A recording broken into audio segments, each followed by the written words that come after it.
j'espère que tu vas bien et j'espère que tu as passé une très bonne journée. On se retrouve aujourd'hui pour la 4e partie de l'histoire de Moïse, c'est la dernière partie. Le peuple de Dieu était enfin libre, ils ont enfin pu quitter le pays d'Égypte et là, ils allaient vers la montagne pour adorer Dieu. Aujourd'hui, on va voir si le peuple est resté obéissant à Dieu. Si tu n'as pas encore regardé les 3 premières parties, alors va vite regarder ces parties. Ensuite, tu peux revenir voir la dernière partie. Et si tu as déjà vu les 3 parties, mets-toi bien confortablement parce que c'est l'heure de l'histoire.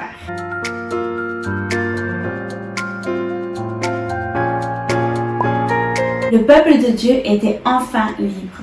Dieu marchait devant eux dans le désert et ils suivaient tous Dieu.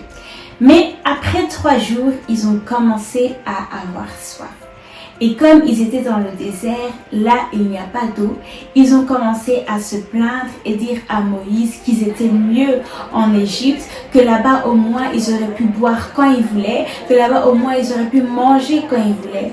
Mais ils avaient oublié qu'en Égypte, ils souffraient et qu'ils travaillaient très dur. Ils étaient enfin arrivés dans un village qu'on appelle Mara. Et dans ce village, ils ne pouvaient pas boire l'eau parce que l'eau était amère. Et encore une fois, ils ont commencé à se plaindre et à dire qu'ils étaient mieux en Égypte. Comme Moïse les avait fait sortir du pays d'Égypte, Dieu avait encore une fois entendu leurs plaintes. Alors il a changé l'eau amère en eau potable et le peuple a pu boire à leur soif. Mais ça ne s'arrêtait pas là. Quand ils n'avaient pas soif, ils avaient faim. Ils criaient à Moïse, « Moïse, tu nous as mis dans le désert pour nous tuer. Pourquoi tu nous as fait sortir du pays d'Égypte? Là-bas, on avait de la nourriture. Là-bas, on mangeait quand on voulait. Maintenant, regarde ici, on n'a pas à manger, il n'y a pas à boire. Comment on va survivre? Comment on va vivre ?» Ils n'arrêtaient pas de se plaindre. Même Moïse ne comprenait pas pourquoi il faisait cela. Moïse se demandait, mais comment est-ce qu'ils peuvent penser comme ça? Parce que quand ils étaient en Égypte, ils travaillaient tous les jours. Ils travaillaient du matin au soir, très dur. Ils souffraient, ils pleuraient. Et voilà qu'aujourd'hui, ils oublient qu'ils souffraient en Égypte juste parce qu'ils n'ont pas de quoi manger. Moïse ne savait plus quoi faire. Le lendemain, Dieu a envoyé la manne. Et la manne, c'est comme du pain. Chaque matin, Dieu envoya la manne qui venait du ciel pour que le peuple puisse se nourrir. Dieu prenait bien soin du peuple dans le désert. Ils avaient de quoi manger et ils avaient de quoi boire. Il les protégeait aussi contre leurs ennemis. Un jour, il y a un peuple qui est venu attaquer le peuple de Dieu dans le désert. Dieu avait dit à Moïse de garder son bâton vers le ciel. Tant qu'il garde son bâton vers le ciel, le peuple de Dieu allait gagner. Mais s'il abaisse les bras, c'est l'autre peuple qui allait gagner. Moïse a donc gardé ses mains comme ça pendant 1 heure, 2 heures, 3 heures, 4 heures, 5 heures. Il ne lâchait pas. Mais à un moment, il commençait à fatiguer. Il avait mal au bras, il ne savait pas quoi faire, mais il ne pouvait surtout pas baisser les bras. Alors Aaron et Hur, qui étaient à côté de Moïse, ont pris une pierre et ont fait asseoir Moïse. Ensuite, ils ont tenu les bras pour le soutenir. Aaron tenait à la droite et Hur tenait à la gauche. Et ensemble, ils ont su garder les bras de Moïse élevés. Moïse a gardé ses bras élevés vers le ciel jusqu'à la fin de la bataille et c'est le peuple de Dieu qui a gagné la bataille. Le peuple de Dieu était enfin arrivé au pied du mont Sinaï. Ils allaient rester là pour un petit moment. Dieu leur avait dit de déjà mettre leur tente parce qu'ils allaient rester un long moment là-bas. Dieu avait parlé à Moïse et lui a dit de monter sur la montagne parce que Dieu allait lui montrer ce qui allait se passer dans la suite et Dieu allait lui donner les lois, les règles pour le peuple. Dieu avait donné à Moïse 10 commandements qui étaient très importants. Tout le peuple devait le respecter. Dieu avait écrit ces 10 commandements sur 2 tablettes de pierre. Moïse devait aller les annoncer au peuple. Et aujourd'hui, on va voir les 10 commandements ensemble. Le premier commandement est, Dieu dit, tu ne peux pas avoir d'autre Dieu que moi. Le deuxième commandement, tu ne peux pas te prosterner devant des images. Le troisième commandement, tu ne peux pas utiliser le nom de l'Éternel en vain. Le quatrième commandement dit, tu te reposeras le septième jour. Le cinquième commandement dit, tu dois respecter tes parents. Le sixième commandement dit, tu ne peux pas tuer. Le septième commandement dit, tu ne peux pas être infidèle. Le huitième commandement dit, tu ne peux pas voler. Le neuvième commandement dit, tu ne peux pas dire des mensonges.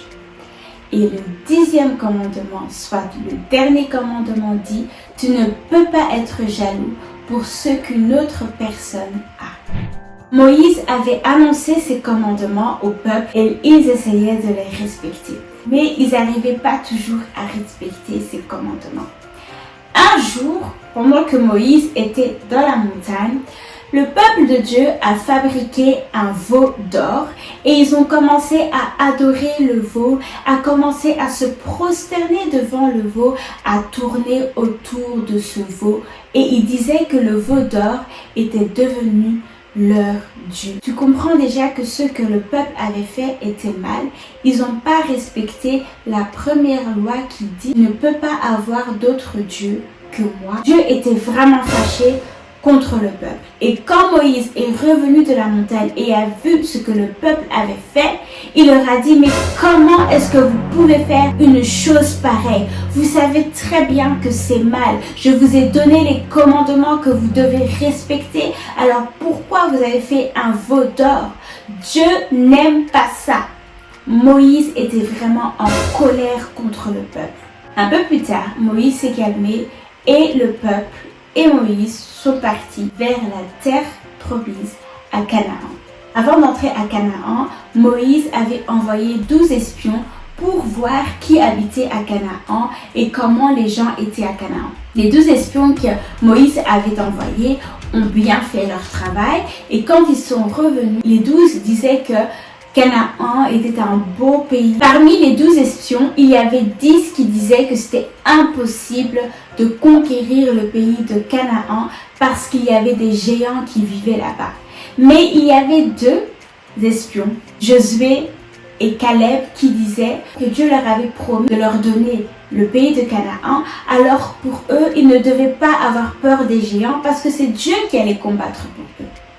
Mais le peuple écoutait les 10 espions au lieu d'écouter Josué et Caleb. Dieu était encore une fois fâché contre le peuple parce que le peuple ne faisait pas confiance à Dieu. Dieu leur avait dit qu'il allait leur donner Canaan, mais comme ils ne croyaient pas, c'était pas possible. Alors Dieu a pris une décision et a dit que seulement Caleb, Josué et tous leurs enfants allaient rentrer dans le pays de Canaan. Les autres allaient rester dans le désert. Voilà, c'était la dernière partie de l'histoire de Moïse. J'espère que ça t'a plu et j'espère que tu as pu apprendre de nouvelles choses. Aujourd'hui, on a parlé du fait que le peuple était très désobéissant, mais aussi qu'il se plaignait à chaque fois. Et aujourd'hui, on a aussi appris les 10 commandements. On va répéter ces 10 commandements, comme ça tu peux les mettre dans ta maison et les répéter chaque jour jusqu'à ce que tu les connaisses par cœur et jusqu'à ce que tu les respectes. Le premier commandement est, Dieu dit, tu ne peux pas avoir d'autre Dieu que moi. Le deuxième commandement, tu ne peux pas te prosterner devant des images. Le troisième commandement, tu ne peux pas utiliser le nom de l'Éternel en vain. Le quatrième commandement dit, tu te reposeras le septième jour.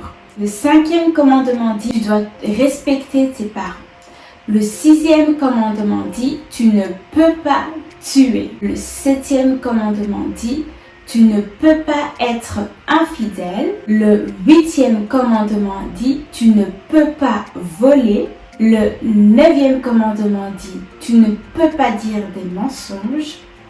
Et le 10e commandement dit, tu ne peux pas être jaloux pour ce qu'une autre personne a. Voilà, c'était tout pour aujourd'hui. J'espère que l'histoire t'a plu et j'espère que tu as pu apprendre de nouvelles choses. N'hésite pas de partager cette histoire avec tes frères, tes soeurs, tes cousines, tes cousins, le monde entier. Et on se dit à très bientôt pour une nouvelle histoire. Que Dieu te bénisse.